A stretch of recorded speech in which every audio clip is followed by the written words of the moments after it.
Okay, dear students, let us read the Loch Ness Monster. Paragraph 1.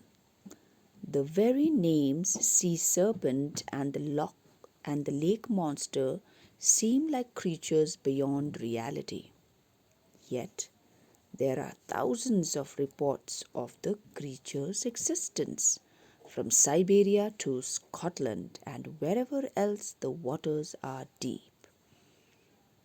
One or another of the monsters has been seen repeatedly by many people and on occasions by crowds of up to 200.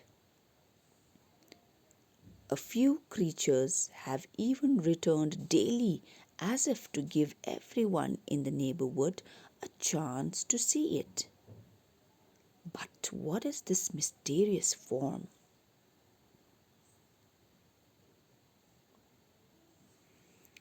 Paragraph 2. Of these many lake monsters, the most enigmatic one is undoubtedly the Loch Ness monster, more popularly known as Nessie. There have been many sightings of Nessie, a few of which are given below. Paragraph 3.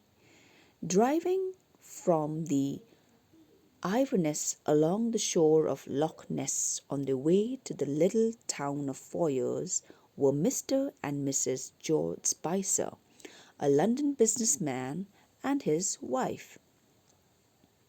It was the afternoon of July 22, 1933, and the Spicers were enjoying a relaxing Scottish vacation.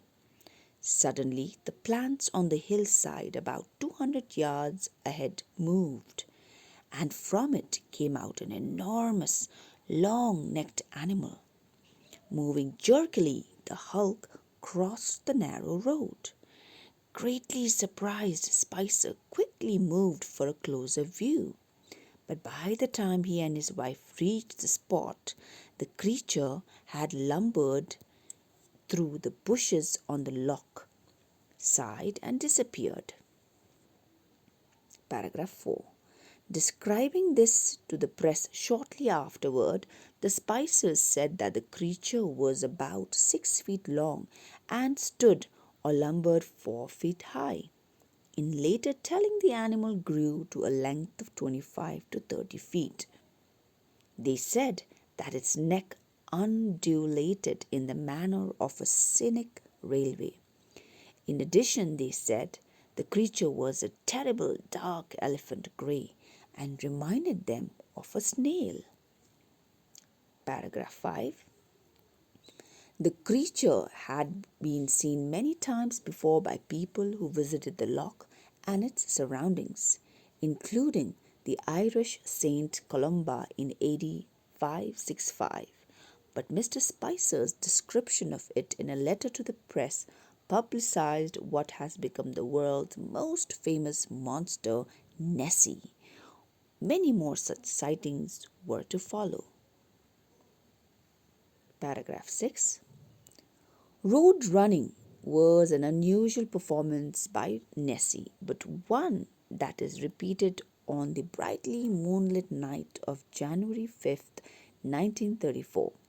At about 1 a.m., a young medical student named Arthur Grant was jogging along the Loch Road near Loch End when he saw a large dark blob shadowed by the bushes along the road ahead.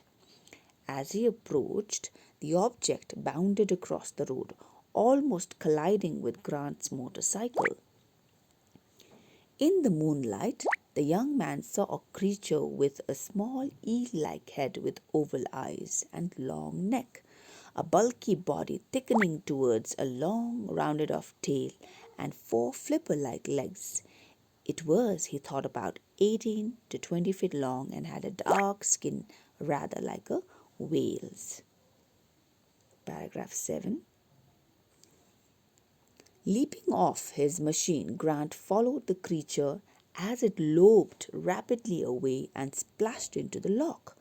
Grant marked the spot by the road and, upon reaching home, drew a sketch of the monster.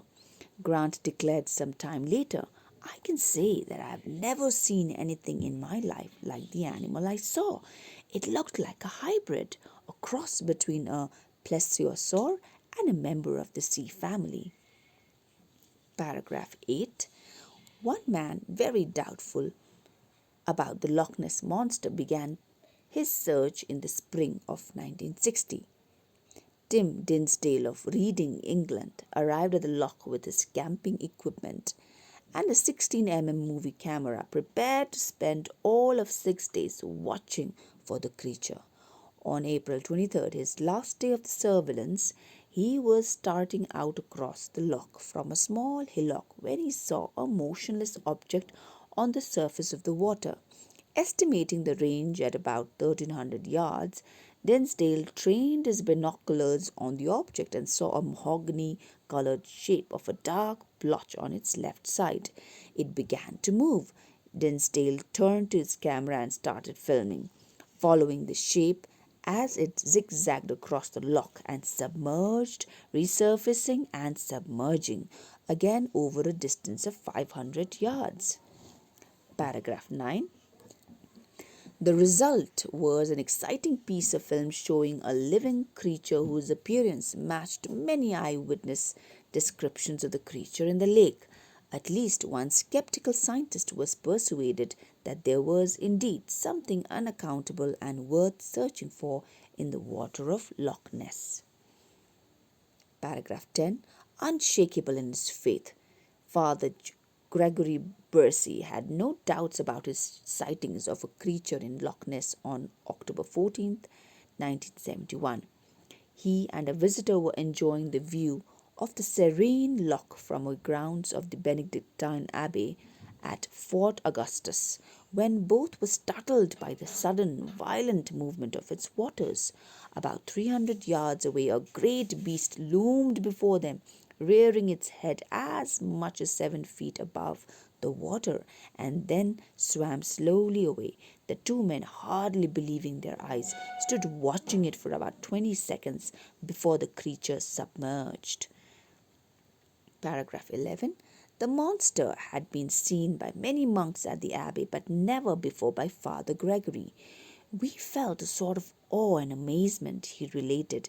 In fact, my friend said, if I hadn't been with him, he'd probably have run. But not from a sense of personal danger, rather from a sense of an inexplicable. It gave us a feeling of something from another world. Paragraph 12. The Loch Ness monster has not ceased to interest people. The end.